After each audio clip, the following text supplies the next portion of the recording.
Today I'm going to read Not Norman, a goldfish story, written by Kelly Bennett and illustrated by Noah Z. Jones.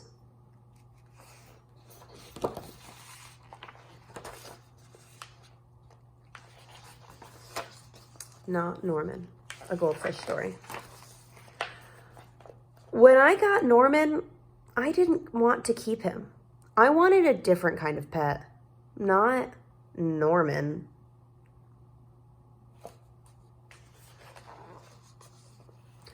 I wanted a pet who could run and catch, or one who could climb trees and chase strings. A soft, furry pet to sleep on my bed at night, not Norman. All Norman does is swim around and around and around and around and around and around and around and around.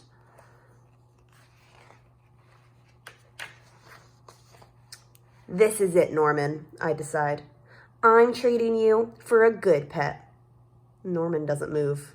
Not even a fin twitches. How can I treat him like this? No one will want a sorry-looking fish in a gunky bowl.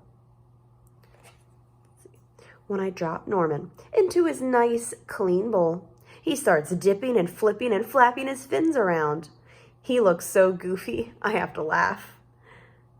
Don't think that just because you made me laugh, I'm going to keep you, I tell him. Tomorrow, you're out of here. Norman blows a stream of bubbles. The next day, I take Norman to school with me. If I talk him up real good during show and tell, maybe someone will want him. On the way there, I see my friend Austin. Austin has a really cool dog and 7 puppies. Want to swap one of your pups for Norman? I asked. Who's Norman? Asks Austin. My goldfish, I say. By the time I rescued Norman, half his water is gone. I'm real sorry, I tell him when we get to school. I'm really sorry. He just stares at me all googly-eyed. Finally, it's my turn for show and tell.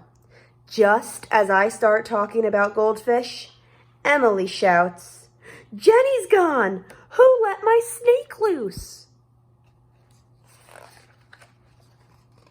Uh-oh. Does anyone hear the story of how I got Norman? Does anyone even ask to hold his bowl? No. They're all jumping and screaming and chasing the snake. Not Norman. He's looking right at me. Thanks for listening, I tell him. That afternoon, we go to my music lesson. As soon as it's over, I'm taking Norman back to the pet store. I take out my tuba and begin to play. Boom, boom, boom, boom, boom, boom, boom, boom. I glance over at Norman. He's swaying back and forth. Glug, glug, glug, glug, he mouths. Look, Norman's singing, I say. Pay attention, snaps Maestro, and I try to play the proper notes. Maestro makes me stay for extra practice. By the time my lesson's over, it's too late to go to the pet store. Don't think that just because you like my music, I'm going to keep you, I tell Norman.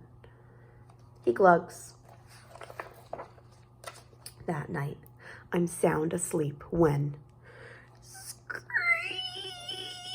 Scritch. What's that noise? Oh boy. Scratch, scritch, screech. Yikes. There's something at the window.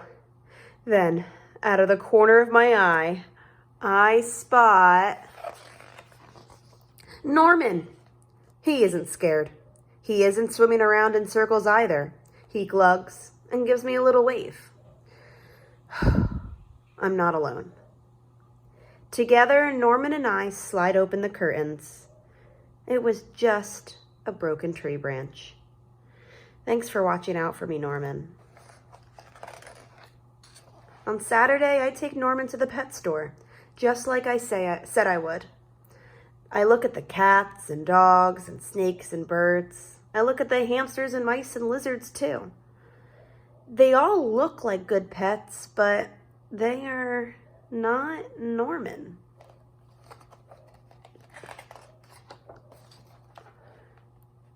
When I got Norman, I wasn't sure I wanted to keep him.